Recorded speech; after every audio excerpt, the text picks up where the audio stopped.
Ավագ շաբաթ է, չար չարակների շաբաթը։ Ամեն օր իր պատմությունն ունի։ Մեր Տեր եւ Փրկիչ Հիսուս Քրիստոսի երկրային կյանքի վերջին շաբաթվա իրադարձությունների հիշատակմամբ։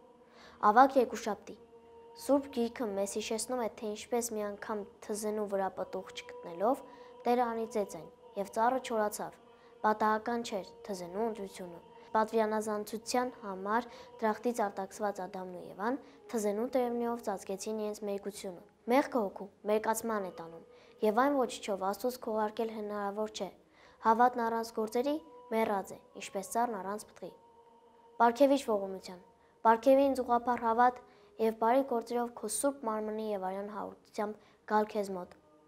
Եվ ողորմիր քո արածներին եւ ինձ բազմամեղիս։ Ավագ երեքշաբթի օրը մեր եկեղեցին անդրադառնում է 10 կույսերի մասին ավետարանական առակին։ Այդ ժամանակվա պաղեստինյան հարսանիքներից առաջ հարսի ընտանիքը չգիտեր, թե փեսան երբ է գալու, կարող էր նույնիսկ գիշերով գալ։ Ուստի հարսը 10 ընկերուների հետ պետք է լապտերներ ունենային փեսային դիմավորելու համար։ Եվ եթե այնպես պատահեր, որ փեսան գիշերով գար, ընկերուներից հարսանիական խնջույքին կարող էին մասնակցել միայն նրանք, ովքեր վառվող լապտերներով կդիմավորեին փեսային։ Հիսուս Քրիստոսը հորդորում էր նմանվել իմաստուն կույսերի եւ պատրաստ լինել Տիրոջ հրաշափառ գալստյանը։ Առակում հիշատակվող ձայթը խորհրդանշում է հավատքի գործերը, մարդը սիրաբար եւ ողորմածաբար, յուղի շնորհիվ վառվող լույսը,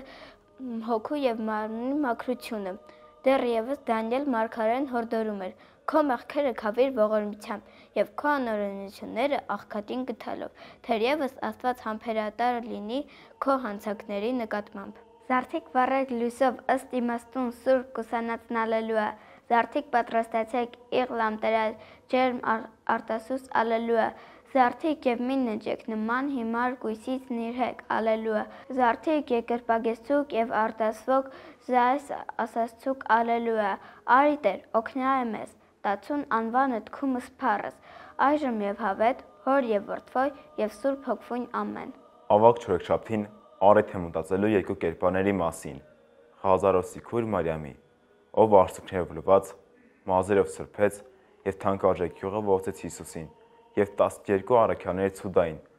ով 30 արծաթով մատնեց Քրիստոսին ու ինքնասպան եղավ։ Կինը նվիրաբերեց թանկարժեք յուղը, չկարևորելով գումարը, իսկ Հուդան ընտրեց նյութականը եւ մերժեց օծելին։ Մենք էլ մեր կյանքում պետք է ճանանք Աստծո կամքը, կատարել սիրել մեր Տեր Աստծուն, մեր հոգով, մտքով եւ ողջ էությամբ։ Եվ սիրենք մեր ընկերոջը մեր անձի պես։ Իսկ սերը արարք է, ապրելակերպ, Հուդան զղջաց մատնելու եւ Պետրոսն ուրանալու համար։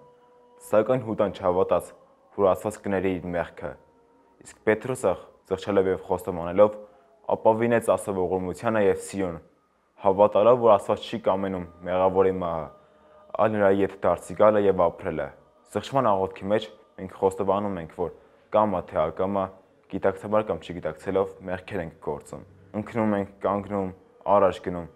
բայց եթե նորից սայթակում ենք, չենք դադարում քայլել ցանկանալուց։ Ով ամենատես, մեղա քեզ մտքով, խոսքով եւ գործով։ Ջնջիր ձեռագիր իմ հանցանքների եւ գրիր անունն իմ կյանքի գրքի մեջ եւ ողորմիր քո արարածների եւ ինձ բազմամեղիս։ Ավագ հինգշաբթի օրը պատկերն է արարչության 5-րդ օրվա, երբ Արեչը ստեղծեց թռչուններին ու ձկներին։ Այս օրը 5-րդ ժամանակաշրջանի խորհուրդն ունի, երբ Իսրայելի զավակները կերան զատկական գառը, մկրտվեցին ամպի ու ծովի մեջ, անապատում կերան երկնքից իջած մանանան եւ ըմպեցին վիմաբուխ աղբյուրից։ Ավագ հինգշաբթի Աստված գալիս է վերնատուն, այնտեղ ուտում է զատկական գառը, լվանում իր աշակերտների ոտքերը, նրանց հաղորդ դարձնում իր մարմինն ու արյանը։ Այսպիսով հաստատելով Սուրբ Հաղորդության խորհուրդը, երեկոյան ելում է Ձիթենանց լեռ, իր աստվածային գլուխը գետնին խոնարելով աղոթում իր հորը եւ ապա ձերբակալվում։ Ավագ հինգշաբթի առավոտյան մատուցվում է Սուրբ Պատարագ, կատարվում է ոտնլվայի արարողություն։ Քրիստոսի օրինակով հայ եկեղեցում քահանան ծնկաչոք լվանում է 12 մանուկների կամ եկեղեցու սպասավորների ոտքերը եւ օծում օրհնված յուղով։ Ավագ հինգշաբթի երեկոյան ժամերգության ընթացքում ժողովուրդը կարակ է տանում եկեղեցի։ Այն քահանան օրհնում է ու բաժանում մարդկանց։ Ավագ հինգշաբթի երեկոյան նաև կատարվում է խավարման կարգ, որը խորհրդանշում է Հիսուս Քրիստոսի խաչելիությունն ու թաղումը։ Վարդապետներից ոմանք ասում են, երբ Ադամը հիվանդացավ մահվան հիվանդությամբ, Սեթին, որ բարի էր, առաքեց դրախտի հրեշտակի մոտ, որ պահապան էր կարգված, որ կենաց փայտից մի պտուղ տա, գոնե իր առողջության համար։ Հրեշտակը նրան մի ոզ տվեց եւ ասաց. «Տնկիր սա, եւ երբ պտուղ բերի, ճմլիր այն հորդ վրա եւ կառողջանա»։ Երբ Սեթը վերադարձավ, իմացավ, որ հայրը մահացել է, բայց տնկեց այն Ադամի սնարի վրա եւ մեծ ծառ եղավ։ Ջրհեղեղից հետո հոգու հրամանով հողմահարվելով այն տնկվեց Լիբանանի մայրիների հետ։ Սողոմոնի տաճարի շինելուց եւ ավարտելուց հետո այդ փայտը այդպես էլ ոչնչի պետք չեկավ եւ դրեցին այն որպես ջրի կամուրջ։ Այն ժամանակ, երբ Հարավի թագուհին եկավ Սողոմոնին այցելության,